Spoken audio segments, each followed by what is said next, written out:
So again, all these are power are graced by God, no? So galing sa Diyos lahat ng ganitong knowledge, revelation, and Jesus was trying to impart it to his disciples, no? It's like okay, ikaw sister, pwede ka na, okay ka na, no? Ngayon, mag-o-OJT ka na. So, Jesus sent them by pairs, no? As we all know. Mhm. Jesus gave them, he led them out pair by pair. So, why was the intention? What was the intention of Jesus? Why would he send his disciples in pairs out, no? So this is the third part of Jesus' ministry. The first part of ministry of Jesus was he he healed, he showed a lot of miracles, he drove out evil spirits, and then people started to follow him, to learn from him, and second phase of his ministry was to teach in synagogues. So he went into synagogues preaching, no? And last Sunday, di ba, he went to his native town in a synagogue, no? Mhm. So this is the third part of his ministry is to let people know who he is. So that's why he empowered two by twos to go out within the neighboring towns, you know, where Jesus is. No? So this is a stepping stone for people to learn who Jesus is. No, so that's why he sent out the uh, the Disciples. disciples in pairs. And to what purpose? He wants to create communities already. Communities slowly, no? Community in faith na, oh, si Jesus yan. Sa town na to, nakilala nila si Jesus. So he's slowly building up this community, his what you so-called church, no, at that time. So, yan yung sabi niya is actually is the mission of commissioning them is to build his church. No? He started that, no? In his small way. So and he also, so that's the first point, is authority. The second point was his ministry. No, the third point here in this today's gospel is he also wanted his disciples to have faith, Mm. had faith in him, no? Sinabi niya, "Oy, lumabas kayo at mag ano, itong mission niyo, huwag kayong magdadala ng anything. Don't bring anything except for a staff, no? Staff and wear sandals." Ano bang bakit staff? Staff is to ward off, you know, mga animals on the road, wild animals, or to defend themselves. And by the way, uh, yung mga bishop, di ba, may mga staff. Oo. Mhm. So, Oo. meron lang, ano, if you notice, if Pampalo. the hook of the staff is facing the bishop, that means that is his archdiocese. That is his Oo. diocese.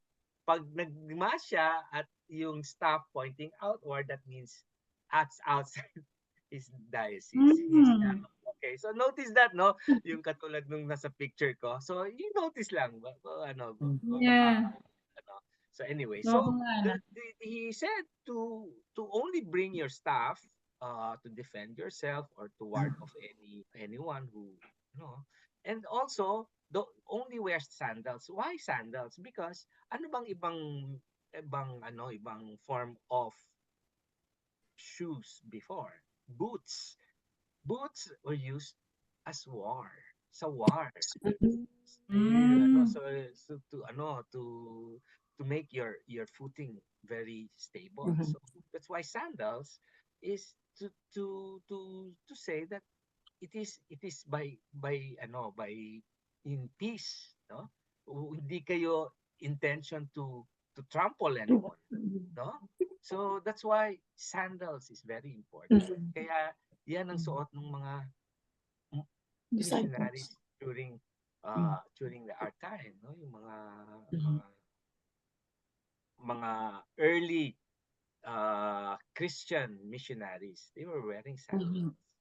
Okay, so yeah, no. So and he said you have to earn your keep, no? You have to Mhm. earn your keep, no? Huwag kayong magdala ng pera.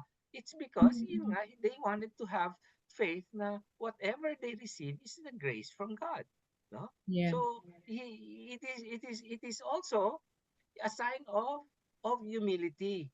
So Mhm. when you go preach, you don't Mm. wear so lavish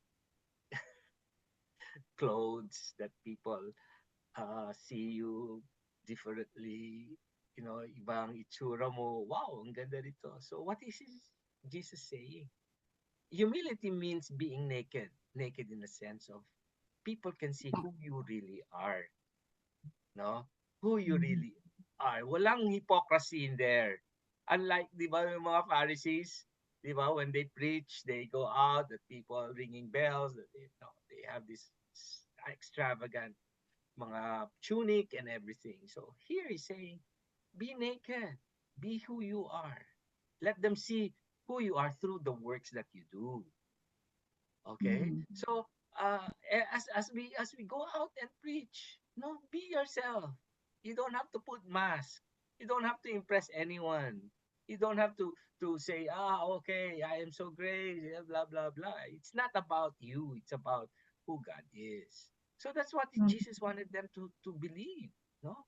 So Mhm. it's not about yung 'di ba Amos, si Amaziah, he used his priesthood to earn money. No? So same Ah. thing with this, yung sinasabi ni Jesus, don't bring any purse or gold, no? Let people see who you are. Earn your keep. So kung ano man ang dumating sa iyo, biyaya yan from the Lord. Mhm. Okay? Mhm. And that is actually uh when we are going out, we see that anong actually mission na binigay ni Jesus for them is to preach the gospel, no? Kanina nga sinasabi natin, preach the gospel. It's because again, we see the brokenness of the chosen people in terms of their sinfulness, no? So what did God want to do is to heal them back, no?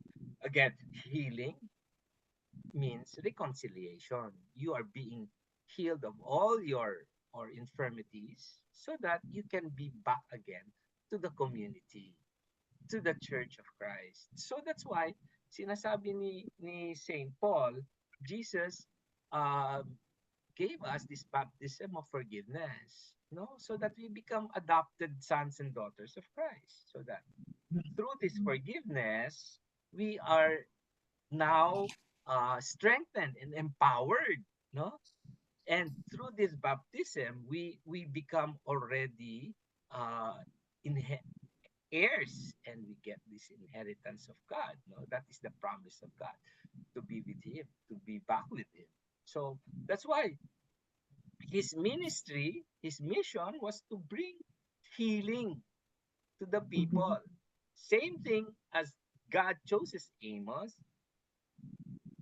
no? Si Amos Mhm. na sheep herder lang, Mhm. tiga-trim ng sycamore tree, no? He had nothing, no? And he did not, kanina nga sinabi, Amos did not want money for his prophecy, but to tell them exactly what his mission was, is to prophesy the word of God. Okay? So, as Saint Paul also said that we were chosen on verse 4, no? Kanina, verse 4. We are chosen by God even before we were created. So, as is this being chosen, as through this baptism that we have received from Christ, no? We share the same responsibility, same mission. Ano yung mission natin? Priestly, Let's. kingly, and prophetic. Okay? So we share that same mission, no? And as we do this mission, what should be our disposition be? No? We are go out with humility as we prophesy, right? So Yeah. this Sunday, sinasabi niya na, okay, when you go out, it is not because you had the power, it's because it is the grace from God. And to what purpose? Is to bring us in unity, in faith, right? Mhm. So, when in unity in faith, that means isang Panginoon, isang Kristo, and isang pananampalataya on faith, no? So that all of us will again end up in kingdom of our Lord. No? So, yun lang ang ating ultimate Mhm. destination is to be back with God. No? But again, since we are still here, we have to uh, evangelize to others, bring others to back to the fold. So, yan Mhm. yung, that's why, yan yung ating mga, ano, no, mga challenge today. So, how are we supposed to bring others back to the fold? To So, the full. uh, that is a very, ano, no, it's not actually, don't take it difficult, no, because if you are empowered by God,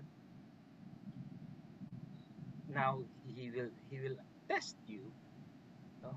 Hindi ka naman niya isisubo sa danger before, 'di ba? He empowers you. Yeah. So, yun, no? So, don't be afraid, have the courage, no? But again, if you think it's all for God's glory, then mas masaya. Masasayahan ka, mas fulfilled ka. Yeah. Okay? So Yes. that's Thank you so much, mababaon for Brother. Thank you so much, brother. Yeah, Oo. Brother Ronald. So nice to hear that. Yeah, thank you also for listening.